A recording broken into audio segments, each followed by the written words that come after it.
আলহাজ ইদ্রিস আলী, জনাব আলহাজ মোহাম্মদ ইদ্রিস আলী আজকের এই ইফতারের ব্যবস্থাপনা করেছেন। তারা আপনাদেরকে দাওয়াত করেছেন তিনি। আর এই তো আমরা কোথায় ইফতার করবো, ইফতারের পূর্বে দোয়া কবুল হয়, ইফতারের পূর্বে দোয়া কবুল হয়।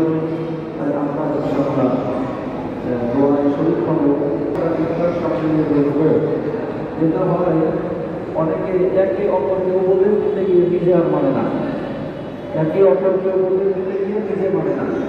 আমি সেদিন এক ঘটনা দেখলাম, অপরকে বাধ্য করতে গিয়ে নিজেই তর্কে জড়ায় গিয়ে ঝগড়ার সৃষ্টি করে ফেললো ইফতারের আগে। তো এটা অনুচিত। অন্যের দিকে খেয়াল না করে নিজে নিজে আমল করি, নিজে নিজে আমল করি। কি আমল করব?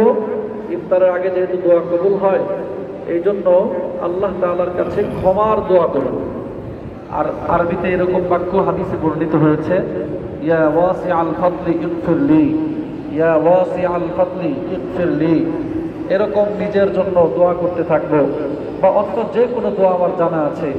আরবিতে পারি, উর্দুতে পারি, বাংলায় পারি, ইংরেজিতে পারি, যে কোনো ভাষায় যে দোয়া আমার জানা আছে সেই দোয়া করতে থাকবো। সুতরাং এই ইফতার সামনে নিয়ে আরেকজনকে বেশি দিল না কম দিল, আমাকে ঠিক মতো দিল কিনা, এই জাতীয় চিন্তা চেতনা মন থেকে ঝেড়ে ফেলে আমার তকদিরে যতটুকু আছে সেইটুকু নিয়েই আমার সামনে ইফতার। আল্লাহর ভয়ে আমার দিল ভরপুর, তাই আমি আমার আল্লাহকে অসন্তুষ্ট করার জন্য খাচ্ছি না, আল্লাহ যাতে সন্তুষ্টি থাকেন এই জন্য আমরা খাচ্ছি না, বরং সময় মতো যখন ইফতারের সময় হবে, সূর্য অস্ত যাবে, সেই সময় আমরা ইফতার করব। তো এই জন্য নিজেরা আমল করি, অপরের দিকে না তাকায়া নিজেরা আমল করি। নিজেদের পরিবার পরিজন, আত্মীয় স্বজন, বিভিন্ন সমস্যা সম্বলিত মানুষের অভাব নাই, দেশ বিশ্ব নিয়ে সকলের জন্য দোয়া করা, এটা আমাদের একটা ইমানি দায়িত্ব, সামাজিক দায়িত্ব। কত মানুষ কত ধরনের বিপদে আছে, কত ধরনের সমস্যা জর্জরিত জীবন। আমি যদি তার জন্য কিছু নাও করতে পারি, কিন্তু তার জন্য তো আমি আল্লাহ তাআলার কাছে দোয়া করতে পারি। এই জন্যই এই মাসকে বলা হয়েছে শাহরুল মুআসাত। এই মাস হলো সহমর্মিতার মাস, অপরের ব্যথায় ব্যথিত হওয়া, অপরের দুঃখে দুঃখিত হওয়া, এই সহমর্মিতা প্রকাশ করার মাসই হলো তো এই রমজান মাস, সেই প্রশিক্ষণের মাস। এই জন্য আমরা দোয়া করতে থাকি। এখনই দোয়া হবে, দোয়া করি আমাদের ইদ্রিস সাহেবের জন্য, তার পরিবার পরিজনের জন্য, তার আত্মীয় স্বজনের জন্য এবং সকলের জন্য আমরা দোয়া করি।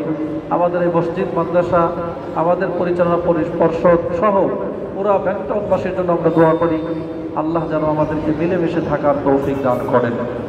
সকলে দরুদ শরীফ পড়ে নেই। আল্লাহুম্মা সাল্লি আলা মুহাম্মাদিন ওয়া আলা আলি মুহাম্মাদ কামা সাল্লাইতা আলা ইব্রাহিম ওয়া আলা আলি ইব্রাহিম ইন্নাকা হামিদুম মাজিদ।